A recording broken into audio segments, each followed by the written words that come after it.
What's going on, everybody? Welcome back to another episode of Weekly Dose of Dano TV with your host here, Dano, giving you the best content you're going to find on the internet. And today we have Donna Palmer on the show. And Donna's story, just like the other guests that we've had on before, but Donna's story is just that much special, a little bit more special today because she has overcome so many difficulties in her life. And she is still here standing strong today to let us know everything that it took mentally, physically, and spiritually to get through every obstacle that she's encountered. So, Donna, what do you have to say to the Positivity Posse before we get started? I think I'm perfectly placed where I'm supposed to be, and that's about it.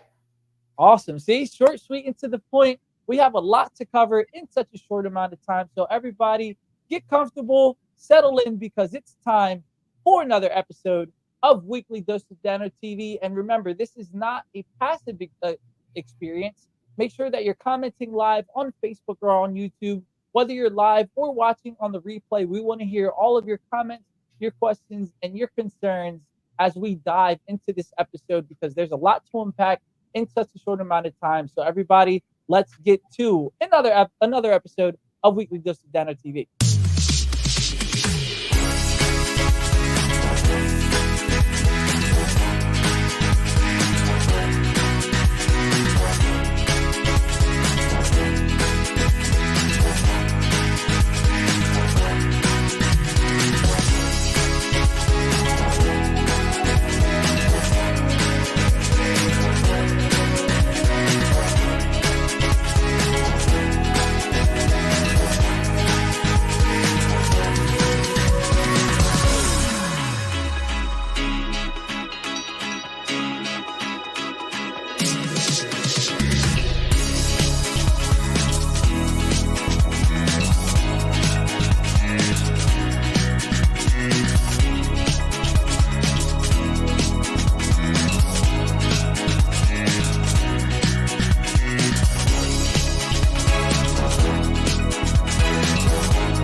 Get it. Let's get it. Thank you so much for being here. If you're watching live or on the replay, like I said earlier, we have a lot to cover in such a short amount of time. So let's get to it.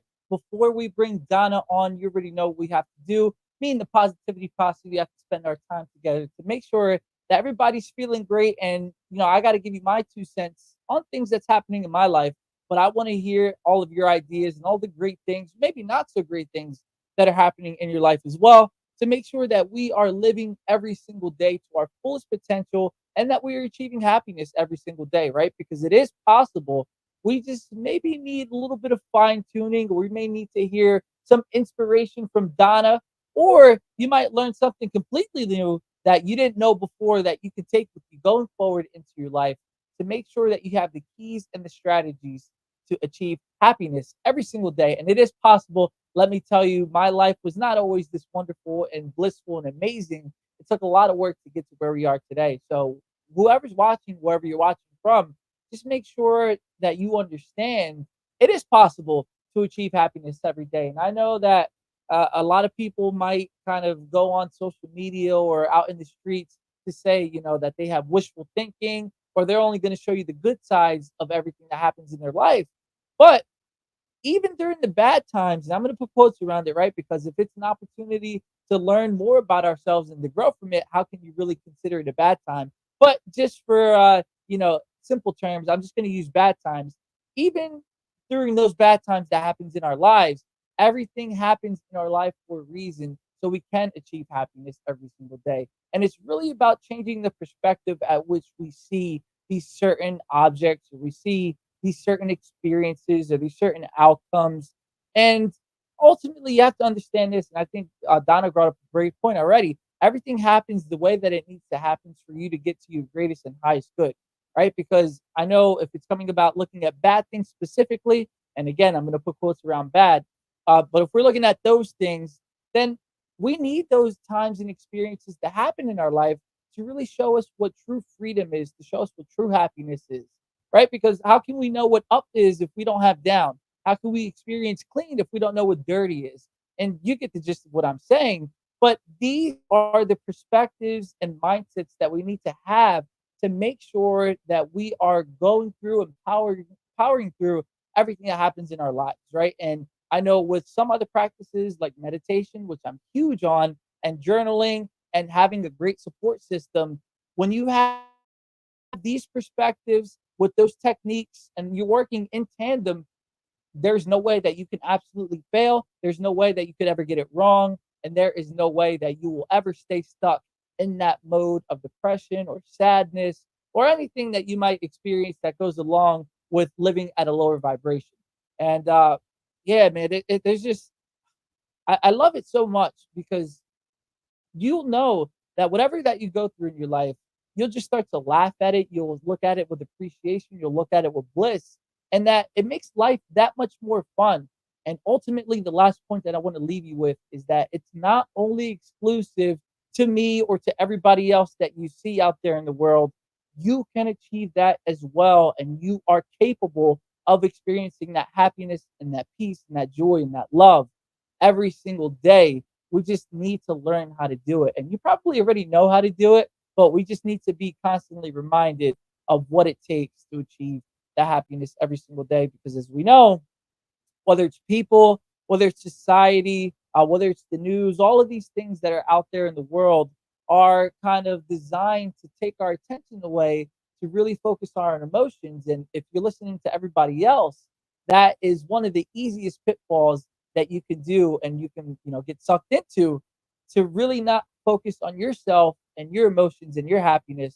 And if you're not in control of that, then everybody else is going to take control of it for you as well. And finally, since we know that everybody else is not in the happy, great state that we're in, we're just going to be subjected and we're going to be brought down to the levels of everybody else that's out there in the world. Just make sure, again, that we are the gatekeepers of our happiness, of our minds. So make sure that you are doing everything, and I know I am, but make sure you're doing everything that you possibly can to gatekeep and to make sure only the good things are coming in and only the good thoughts and emotions are going out as well.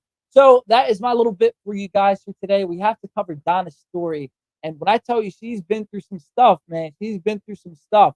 Don't let the pretty smile fool you, because behind that smile, it took a lot of years of sacrifice and a lot of years of perseverance to get to where she is today. And I'm super excited to have Donna on the show. And to everybody out there, please light it up in the comments like you always do. We got Lou in here already lighting it up. Thank you, Lou, for dropping that hashtag positivity posse. We appreciate you so much. He wrote, "Let's go." Let's go is right. I'm excited for you to hear more about Donna's story. And then we have Jeanette as well, dropping the hello, beautiful souls, and the hashtag positivity posse as well. So there it is, everybody. Now it's time to welcome Donna onto the show. And wait, I think I saw one more up. Well, she says welcome. Thank you. Appreciate that. Oh, welcome to Donna, or you're welcome. Either way, I'm just going to take that with as a positive welcome. So everybody, please, whether it's some heart emojis, whether it's a welcome, whether it's just some positive words or emojis, do whatever you have to do to raise your own vibrations, but to also welcome Donna Palmer onto the show. I'm so excited. Let's get to it, everybody.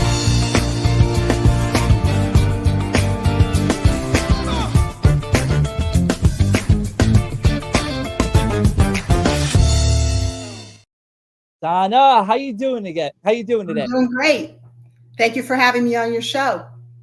Thank you for coming on. And I know we had a mutual friend, Mark Overman. Thank you, Mark, for introducing me and Donna to hear more about her incredible story. Because at first, when I heard Donna and I saw Donna, I was like, man, what does she know about living life? Not really. But, I just, when I heard more about your story, I was like, wow, you are the epitome of what it takes. And really the story and the epitome of what we have here on Weekly Dose of Dano, with your story of perseverance and resilience as well. So if you can give us just a quick 2-minute synopsis of who Donna Palmer is, you have the stage to let everybody know who Donna Palmer is.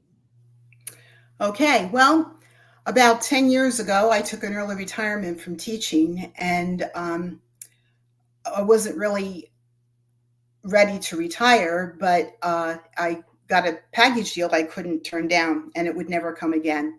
So I decided to retire from teaching after 32 years, and I needed something else to do because I'm not a stagnant person. I like to keep learning things, and I like to keep doing different things, and I have a lot of different interests. And I thought, this is going to give me the opportunity to be the person that I'm really meant to be, to concentrate on myself. When you are, raising children and you're married and you're, just doing everyday life, it's a little bit harder to concentrate on yourself. But I was bound and determined that I was going to concentrate on me and become the best person I possibly could, not getting into all those gossipy, circles, that a lot of teachers do have. And, just being who I want to be and who I'm meant to be. And from that frame of mind, that's what everything kind of stemmed from. I love that. And everybody watching, that's just a quick 2-minute story. I can't wait for everybody to stay for the entire episode to hear more about Donna's incredible journey. And I think, Donna, you brought up a great point that I really want to touch on. And this may be a little bit advanced for maybe some people, but we're going to go with it anyway.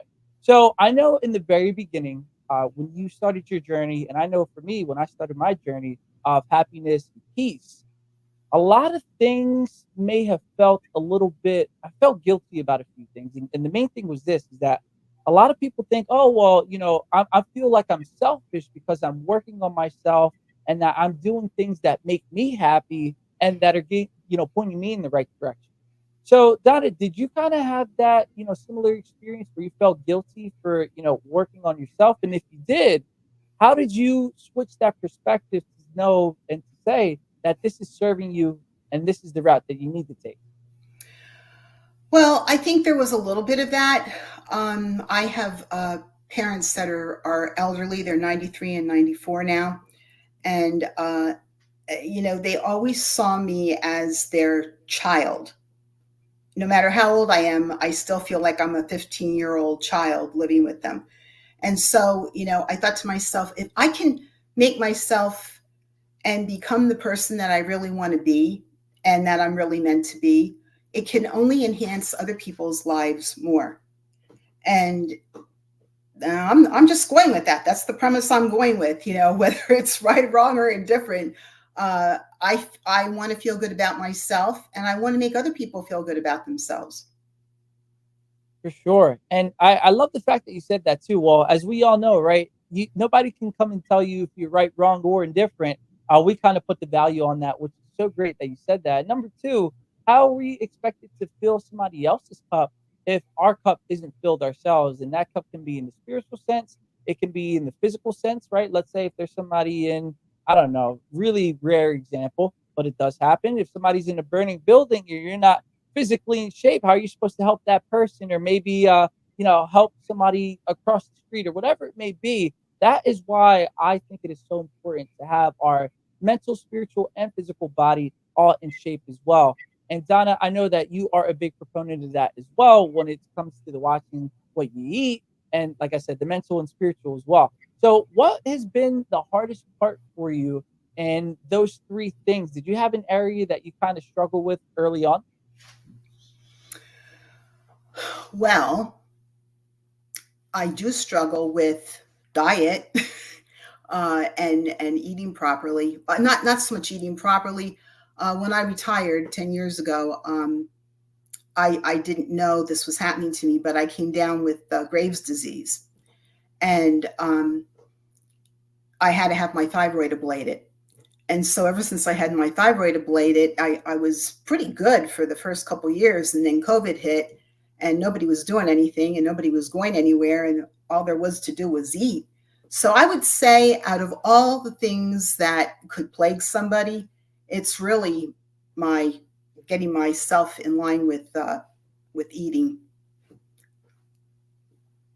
Yeah, Yeah. and that could be the hardest thing too, because I know for me, I'm really trying to cut off sugar little by little, and when I feel like when I'm trying to make those decisions and those implement those decisions, then it's like I get the sugar cravings, and then I want more and more and more of it. But as we all know, it's just a phase that we just need to grow out of, right? And we need to make those conscious decisions in order to help ourselves first, so that we can help everybody else. And Donna, there's a big part of the story of your life story that I want to get to, and we're going to jump into it after a word from our first sponsor. But after we hear a word from the sponsor, I want you to tell everybody about the challenging times that you had in your marriage. And I know you had two kids, and it could have been very ugly, and you wouldn't, if you had you taken a different route, you would not be here sitting with me talking today about all the wonderful things that you had to overcome. So we're going to hear a word from our first sponsor, which is It Takes a Village. And after we come back, we're going to dive into that story because I want everybody to hear about it and to hear what this has made Donna into the wonderful, beautiful woman that she is today. So don't go anywhere. Like, share, do whatever you have to do to raise your vibrations. And we'll be right back after a word from our first sponsor.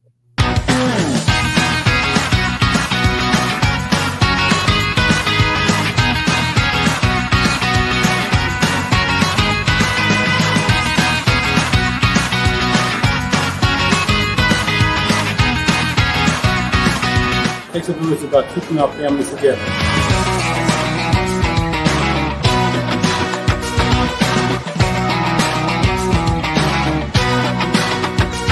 God bless this organization.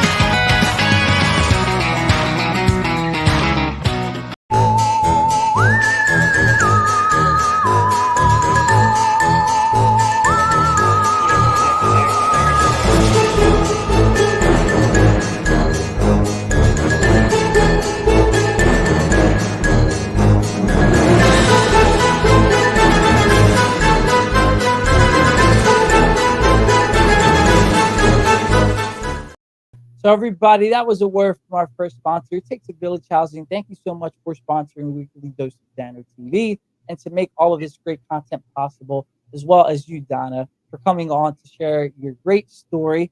And here it is. If you're just tuning in live or maybe you're on the replay, Donna is going to share with us her story about being in a marriage that was kind of shaky and how she overcame that because Donna is a women's empowerment specialist. So, Donna, can you give us a little bit about that story, about what you went through in that marriage? Sure. Well, in 1982, I married my first husband, and he came from a different life background than I did. His parents were immigrants, and there was a lot of stuff going on with their family, and I had a very stable family, relatively stable family, and I didn't know if the two would click, if we would click. But as time went on, we got married, and my father said to me as I'm walking down the aisle, "If you don't want to do this, tell me now." And I thought, oh my God, I don't think I do want to do this. But we invited 300 people and a big wedding reception. And I thought, if I call this off now, my father really, I mean, the words are coming out of his mouth, but what's he going to do if I say no? I did try to break the engagement off before we got married. He told me that he would do something drastic to himself if I didn't marry him. So there was a lot of guilt there. There was a drinking problem, and I recognized it. And I thought, well, maybe if I do marry him, I can change him and, he'll be fine. So we got married, and he did continue to drink, but it didn't seem to be that big of an issue because we didn't have any children. So that was in 1982. In 1984, I had my first child, my son, and still didn't stop. And, he was still continuing to drink. He couldn't control his drinking at a party or a social function and at night. and he was a big sports fan. So it was nothing for him to go through between a half a case and a case of beer, just in one game sitting. It was just one right after another. And then he'd pass out. And, when my son got a little bit older, he said to me, Dad passed out. What are we going to do? I said, well, we're going to go to bed and we're going to let your dad on the floor and we're just going to, let him rest.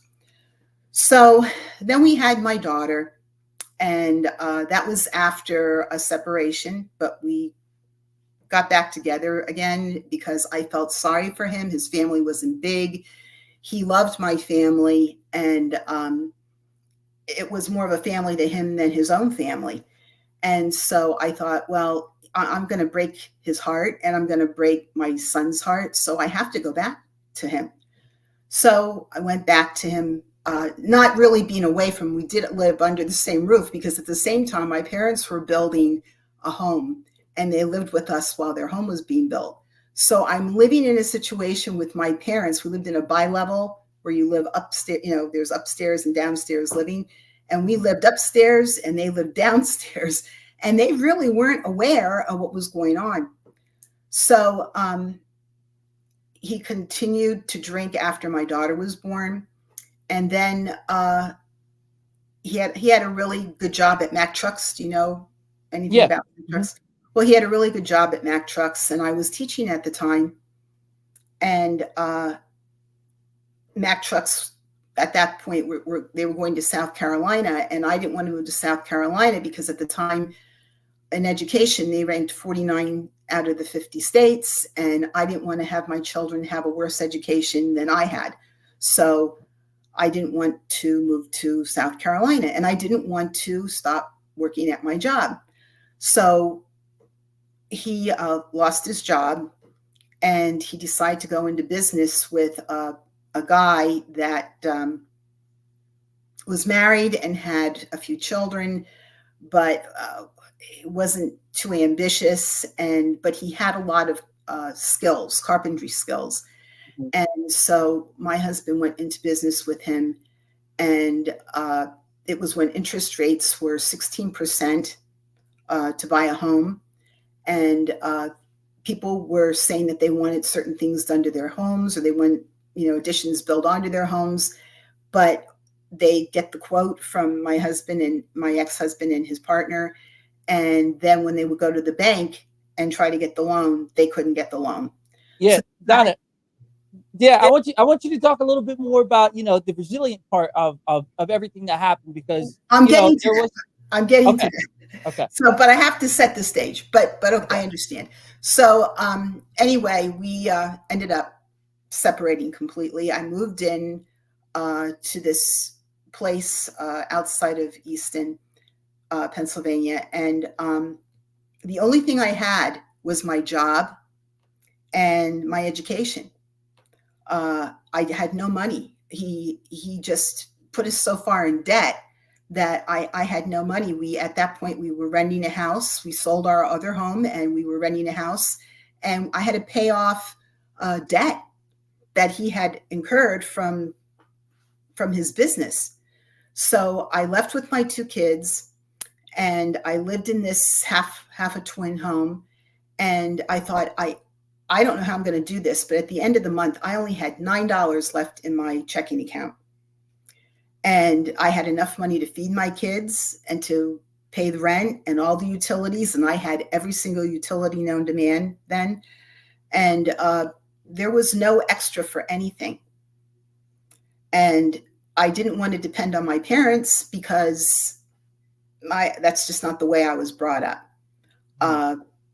So I lived like that for a while until I met my second husband, and then eventually married him. But it was a very dicey time. It was about 2 years that I lived like that, by the skin of my teeth. And I was certified as a massage therapist. I also had a full-time teaching job. So I would do a little bit of massage therapy on the side, which helped, a little bit, bought some groceries, but there wasn't much extra money to do anything else.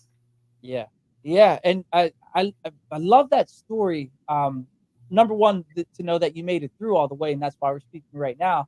But I feel like a lot of people nowadays may have some similarities to that story, or they want to compare themselves to say, "Oh, well, I have it worse or I have it better." When in all reality, there's no comparison, right? If there's somebody that has an experience and they think that it's the worst thing imaginable or possible to them, even though it could seem so little to that person, that's everything. So there's no need to compare. But Donna, just the fact that you got through that reminds me so much of what perseverance and resilience truly takes, and especially when you have two other people depending on you as well, which are your kids.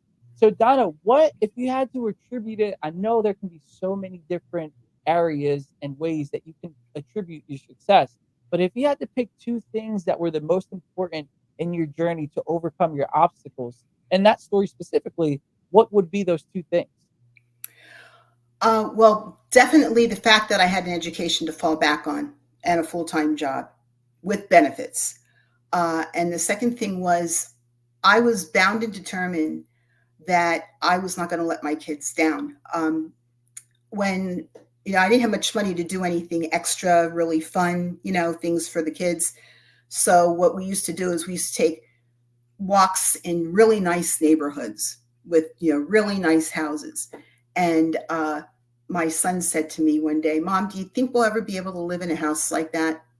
And I said, "One day, it might take some time." I said, "But one day we're going to get ourselves back on our feet." And you just have to keep putting one foot in front of the other and have that fortitude that yes, you are going to do it. And I didn't want to live that kind of life that I lived before. I wanted a better life for myself and my kids. 100%. I mean, that is really what it takes, right? When you know that that's your goal, you're going to do whatever it takes, whether it's for yourself or for your kids, to make sure you achieve that outcome. And I know a lot of people today, we can kind of lose sight on what it is that we truly want. But if, number one, if we don't really write down or have a goal in mind to where it is that we're trying to go to, then we're just going to walk around and go through life aimlessly. So if you're watching this and you're you're in that same boat as well, make sure you have a destination and make sure you have goals that you can achieve, whether they're big or small, to make sure you're going on the right path. That's the biggest thing that I can give to everybody as well. And then secondly, just make sure you're doing everything that you can every single day, whether that's putting on a clean pair of clothes, or you're going out and you're solving world hunger, or you're doing everything in your power to make sure that becomes a reality. And I know with so many different distractions out there, it can be hard to do. But as long as we're trying our best every single day, no matter what that looks like, that can be something big or something small, that we are on that path. And Donna, I know you mentioned that you were a teacher for over 32 years. So were there any elements involved in being a teacher that kind of helped you have that grit and that determination while raising your kids? I had a little bit of a support system from, the people that were closest to me that I taught with. And, they were like my biggest cheerleaders, saying to me, "Donna, you can do this. You can get through this." And, you know, a lot of people, when things happen to them, and I guess maybe I had this a little bit too. You're so immersed in what's happening to you at the time. You think that, boy, this is really bad.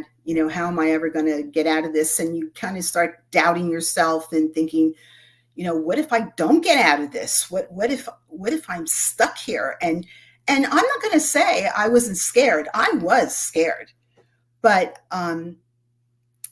I did not allow myself to get too far down that rabbit hole. Um, a lot of people cared about me. And like I said, they were my biggest cheerleaders, and they kept on saying, just do what you need to do. You know what you need to do, just do it. And I had a lot of help with some friends babysitting for me when I had to, go out and do something professionally. I eventually, the district I worked in paid for me to go back to, to get my master's degree. And so I just went back and I kept taking courses, and it was like chipping away a little bit at a time. And I think what the biggest thing is when you see something, when you see a problem so big, you think it's so big, you can't look at it like that. You just have to chip away at it a little bit and take it in little chunks to digest it and be able to get through it in a much better way. I agree. And if everybody's watching, I mean, that is really the golden nuggets. And I'm so happy that you were able to boil it down to those points, because it's so true. Like you said, if you think and you're just so engulfed in that negative or kind of scared mentality, then as we all know, that's what you're just going to receive more of, right? And you're not going to find the outlet and you're not going to know what to do. And you're going to be scared. Then your kids are going to see that, or the people that in your support system are going to see that, and they're going to start to be worried about you, even though you're like, all right, well, I know I'm going to get it done, but we have to have that positive mindset and that positive resilience as well. I just want to talk about a few of the comments up here because you guys are absolutely letting it up in the comments. My positivity posse, I appreciate you guys so much for doing that. We have Misty Lee. She dropped the hashtag authenticity with a heart. I love that. I love the Halloween clip. Thank you so much. That's what we do just for you guys here on Weekly DoseOfDano. We actually have a hashtag resilient as well that I didn't see from Misty Lee. And we're going to get back to this comment specifically because I want to know what your thoughts are on that word resilience. But Lou says one step at a time. And that is so true. If you try to attack the entire mountain, once you get up to that mountain, you're going to see, you're like, oh, crap, I'm so small compared to this thing. And that's when you give your power away to the mountain. And that mountain can be something as big as small, as it could be as big as trying to raise your kids like Donna has, or something small as, getting a flat tire. Who knows? But when we give those powers away to the outside forces in the outside world, that is when we can start to trip up in our own life. Mr. Lee says reclaiming your power is the key, regardless of what knocks us down. Yes, keep one foot in front of the other. So, Donna, I want to get back. Thank you, Mr. Lee, for dropping that wonderful wisdom as well, because it's so true. So I see this word hashtag resilient, and I know what this means to me. Donna, what does hashtag resilient mean to you? Well, I think the best way I could describe that is that comes from within yourself. You have to want to achieve a certain goal, and you have to have that, brass ring, that you want to pull, that brass ring that you want in your focus. And if you keep that goal in your mind, whatever it is that you want to do, no matter what anybody says, or no matter what things are thrown in your way, you're going to get through them because you're going to want to do it. And I think that's what resiliency is for me. I didn't let anything stand in my way. I didn't let what anybody said to me stop me. I wanted to do something, and if I thought it was the right thing to do and the right thing to do for my kids at the time, I did it. And if it was going to make our lives better, I did it. I love that so much because a lot of people, I think we can start to lose a sight of what that truly means to be resilient. And like you said, you have those things that are those outside motivators to help you keep going forward and forward. But as well, we need to focus on what goes on the inside of our mindsets to understand that everything that we've gone through in our lives is just extra fuel in the tank for us to, number one, push us forward during those tough times. And number two, to help us understand, man, if I can get through that, I can get through anything. And I know it sounds easier said than done, but it is possible. Just look at the stories of Donna, and we have Jeanette here, and Misty Lee, and Mark. Mark also says this as well. Mark says nothing better than two people being authentic and share philosophies on physical and emotional growth. Thanks, Donna and Dano. We have stories like Lou and Jeanette. With all of these people, all of those stories that I'm talking about that you've gone through, that you're like, man, I would have never thought in a million years that I could ever get through something like that. But it only just shows and proves to you how tough and resilient you are mentally and physically. So, Donna, one more question about this story as well. And the thing that I think about in your story that is incredibly difficult, and I don't even know if I could do it, is to find that balance, right? Because you had to balance your time with your kids. You had to balance your time, in the professional sense in order to make money to support them. Then you had to balance your time to, do the things that you wanted to enjoy. How did you strike those balance between all three or all the different facets of your life?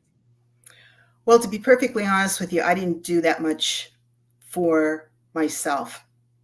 I was focused, and I knew what had to be done. And I thought, when I can get through this little segment, if there's time for me to do whatever it is that, I love to do, whatever it is I love to do, I'll do it. My kids were with their dad every other weekend, and I would just stay home in case they called and, needed to come home. And that happened quite often. So I wasn't looking for myself at that point. I was just looking out for them. And it's incredibly difficult. I know a lot of people have it a lot worse than I do. And I always say that, all the things that I've experienced in my life, I've gotten a little bit of sampling of a lot of things, but not as severe as a lot of other people have gone through. But I can have empathy for people. But it's a very fine line to walk when you're in that position, to keep things, as you say, balanced. And I guess it didn't do me any good emotionally. I will be honest and tell you that. There were times when I'm not a crier, but I really did have to cry when I was by myself because I was so scared. I didn't really know how it was going to turn out.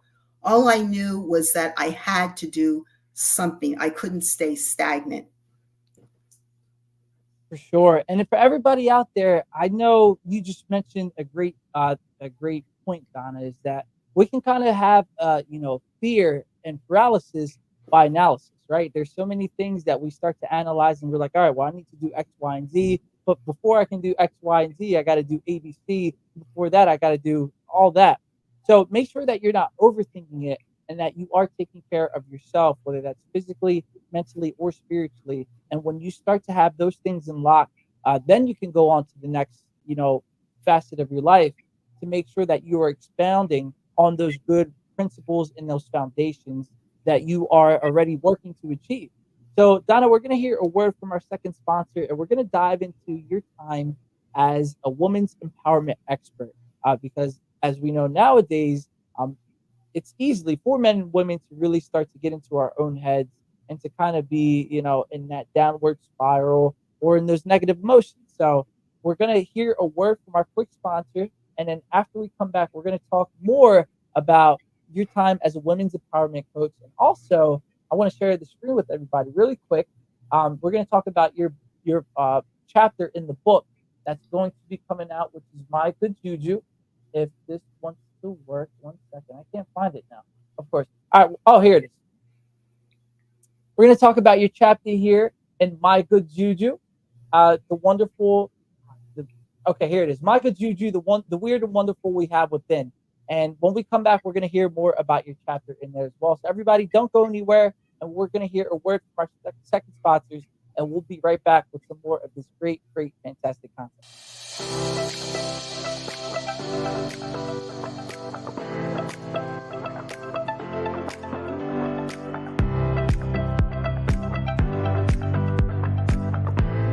What we do is very interactive, but very, very powerful because, look, I was an educator for 30 years. I don't believe in just academic education. The lack of character education, which is what we do, changes a culture, and it doesn't take 3 months or 3 years to do it.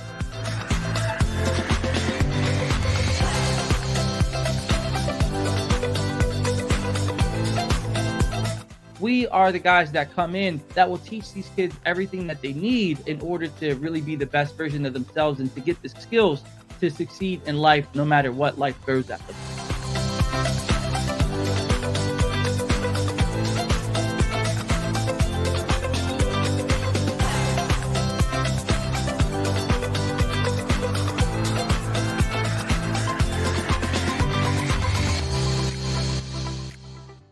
At Grade Success, it's our job to make sure that your child succeeds in school regardless of the subject or grade level. Our tutors are trained professionals who know how to promote learning and encourage results. Whether you are looking for help with SAT, ACT prep, private and group tutoring, K-3 reading programs for your child, or educational consulting and college counseling, here at Grade Success, we can help you find the right answer. Visit gradesuccess.com to learn more about our in-person and online program options. Grade Success, where your child's success is our business.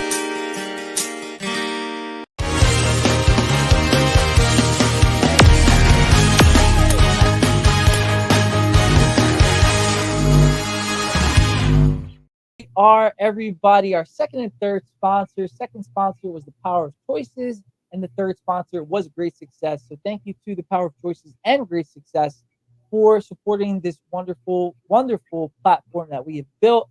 And thank you again, Donna, for coming on to talk about your wonderful story and everything that goes along with it, good, the bad, and the wisdom that goes along with it. So, Donna, you are a women's empowerment expert, which we've discussed before. You have been diving further and further to help women that may be in the same position that you were in, or if not the same position that you were in, to help them get to that happiness and that peace within themselves.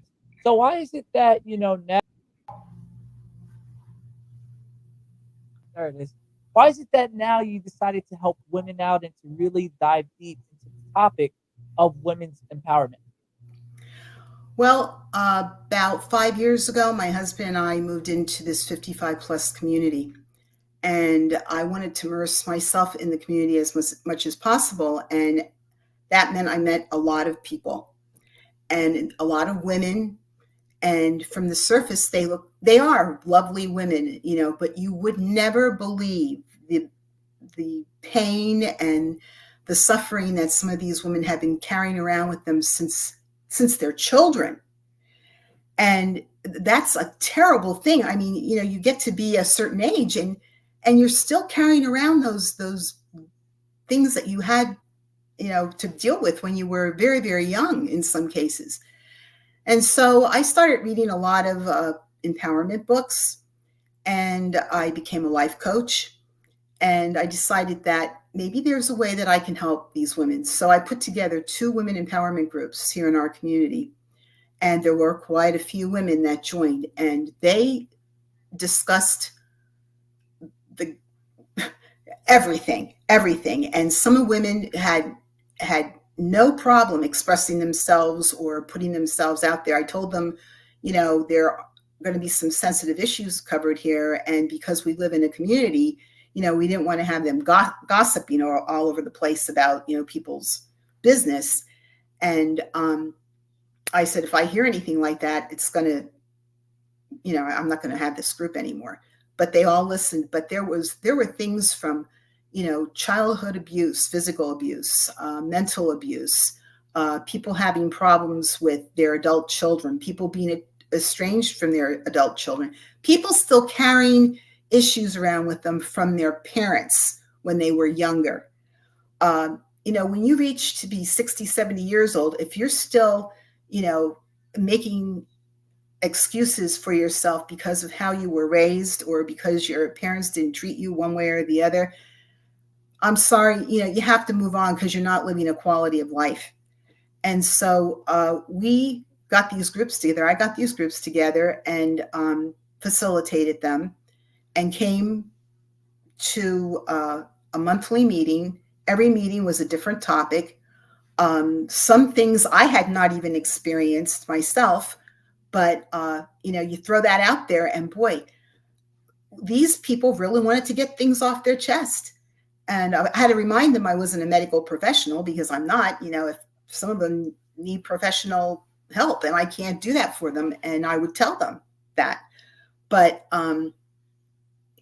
we covered a lot of ground. Yeah. And it's nice that you've had that as well. So you can get them started on their journey to that healing, whether it's the mental, spiritual, or the physical as well. So thank you for all the work that you've been doing in the women's empowerment groups, because it is necessary. And I feel like now more than ever, we're starting to really see the impact and take quality care of our mental health, right? Whether it's yours and mine, whether it's, the person down the street or the person across the states and, around the world as well. So I love the fact that you are able to do that and to help women that might need that help, because let's face it, I know when it comes to when you get past a certain age, you hopefully it's not this way, but some people can feel like they're forgotten about. But when you come together with one another, you provide that support system to help these people and these women specifically to really move past everything that they're going across. And community is another big piece of the puzzle. And I know, Donna, we are in the same community as well with the book My Good Juju, The Weird and Wonderful Within, releasing on 11/11 on Amazon. And that is a part of our community as well.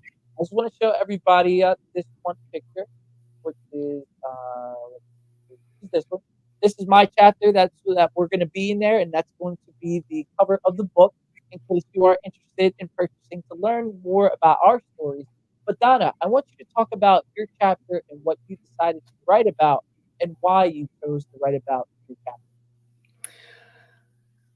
I think the main idea I wanted to get across is for you, if you want people to open up to you, or if they have a need to open up to you, you have to show yourself as vulnerable as possible to them, because that's the only way they're going to trust you.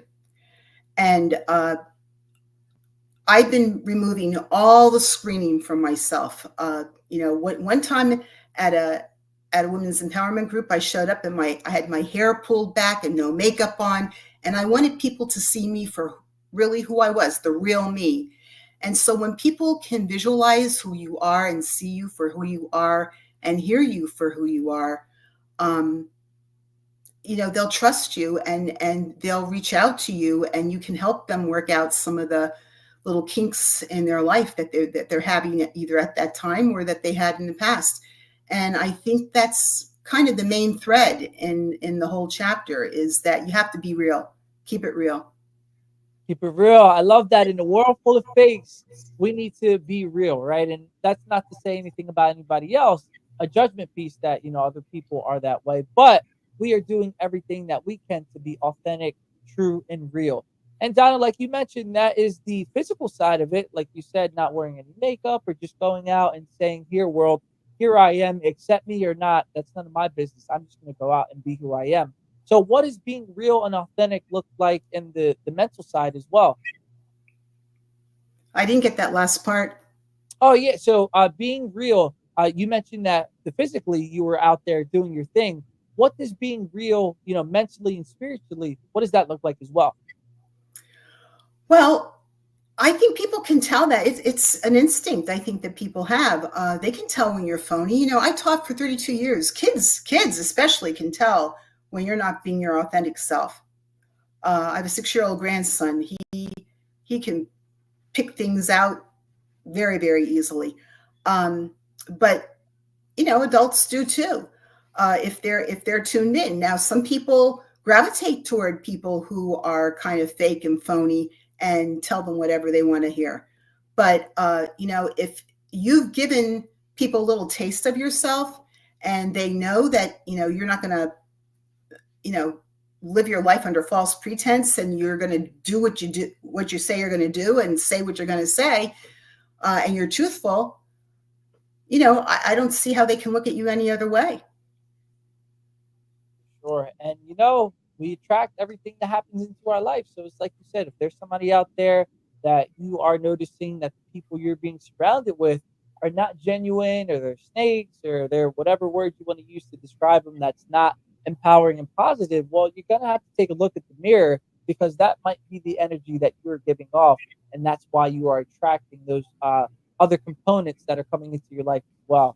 And like Donna said, when we are true and authentic and just we're living by our morals and our values and our standards, that is when we can start to truly experience the life of positivity and magic and wonderfulness, because life has no other choice but to reflect everything that's going on our insides, right? So, as Donna's mentioned, if we're happy, positive, prosperous, and wonderful on the inside, then the outside is going to reflect that. But conversely, if we're not those things, then we're not going to expect to receive that in our lives as well. And I just want to mention one more comment here. It says, Mr. Lee says, community is so valuable. Realizing our experiences are not unique helps us heal together. And I love that you mentioned this, Misty Lee, that our experiences are not unique, right? Everybody kind of makes that up in their own mind. Like, oh, woe is me. I'm the only one experiencing this.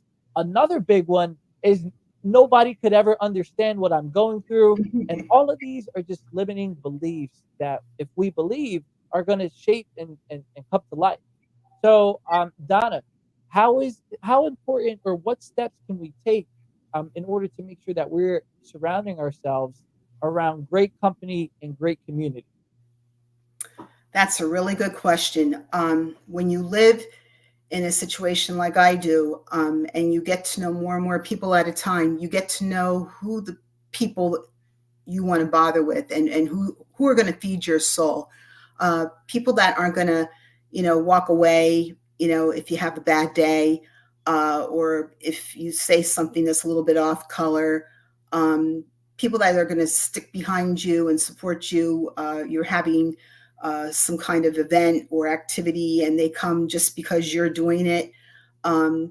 Those kinds of people that are sticking by your side, those are the people that you want in your circle. And I might add, I believe, and I can say this because I'm older than you are, I think that when you get to be a bit older, your circle tightens a little bit.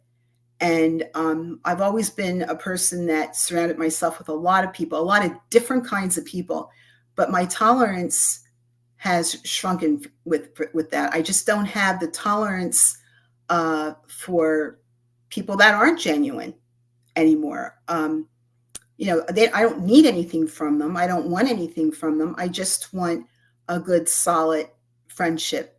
People that know their boundaries and that are going to be there for you if you ever need them. For sure. I love that you said that too. And I know one of the answers that you just said specifically was for somebody watching, because I know that the person that's watching just experienced exactly what you said about, showing up for that person, regardless of what they're doing, but just who they are as a person. So I'm happy that you said that so much. And also, I just want to throw in there as well, a sign of a great, healthy relationship is somebody that truly wants to support you, like Donna said, with no strings attached. And I know it's very easy, and a lot of people nowadays are like, okay, what can I get from this person? What can I gain? Whether that's going to take me 10 years or 5 minutes to try to get that out of that person, they are persistent, and they're going to ask you things in exchange for whatever they provide. But it's truly when you have two people coming together to see the other person's well-being, no matter what that looks like, and for you to support them, that is the sign of a true, healthy, positive relationship. And Donna, like you said, I've been cleaning house too to make sure that I'm only surrounded by people that are in that same mindset as well. Because we honestly, as grim or as real as this may sound, we never know when we're going to go. So we have to do everything to make sure that during that time period, we are living our life to the fullest. And whether that's 5 minutes from now or 5 years or 50 years from now, make sure that this time on this earth is as great and as wonderful as we make it to be. So thank you so much for sharing that. And Donna, let's say somebody wants to get in touch with you to learn more about your women's empowerment group, or they want to hear more about your chapter in My Good Juju, The Weird and Wonderful Within, releasing on 11/11 on Amazon. Where can they go to find you at? Well, I do have a website called donnacoaches.com, and it gives a little bit of my biography there, and I have a couple testimonials on there, and they can get in touch with me through there. Let's see. I just want to share that website for everybody as well, just to make sure that we are looking at the right site. And just by I know this is the right site, because you can see that big, beautiful, wonderful smile right here as well. I know I just saw that picture earlier. I think it was. Oh, there it is. Now you can see it. And what can they expect to find here, Donna, when they look at your website? Like I said, they can find my biography and a little bit about what my philosophy is, and a couple testimonials of things that I've done in the past. I love that. I love that so much. Look, you have the home, the about coaching articles, and a place to contact. So remember, everybody, that website is donnacoaches.com if you are interested to learn more about it. And Donna, we only have just a few minutes left, literally only 2 minutes left. And you just mentioned that word about philosophies. Can you share with us really quickly before you go what one of your greatest philosophies are that we can take going forward? Well, I'm going to tell you a philosophy that I had since I started my college career. And that was the thing I put down on my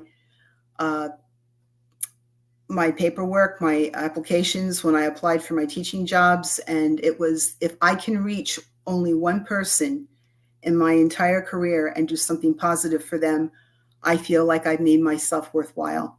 And that's how I feel with the coaching, and that's how I feel about the women's empowerment. Wonderful. Boom. Drop the mic there. And that is all the time that we have here for Weekly Dose of Dano TV. I appreciate the Positivity Posse always coming on, always coming in strong to really learn more about the guests that we have on, but more importantly, to pour into yourselves, because by you showing up and leaving the comments, you are experiencing all of the good energy that we have here on Weekly Dose of Dano TV. But ultimately, you're taking the time to learn more about yourself and to learn the techniques that we can take going forward to experience and to truly know what a great, wonderful life and peaceful life is at that. So thank you so much, everybody, for leaving the comments. Miss Celia right here, she dropped that for everybody, so you can click it, DonnaCoaches.com. Jeanette says, great show. As always, thank you for always pouring into us. We appreciate you coming on and making this all possible. And remember to come back next week, Thursday at 9 o'clock, so we can experience the next guest and experience all the great energy and the time that we have for next week as well. So everybody, thank you so much for being here with us for another episode. Donna, thank you so much for coming on and sharing your wonderful words. Oh, all right. And then next week, everybody, I'll see you Thursday at 9. Please be safe and have a great weekend. Peace, everybody.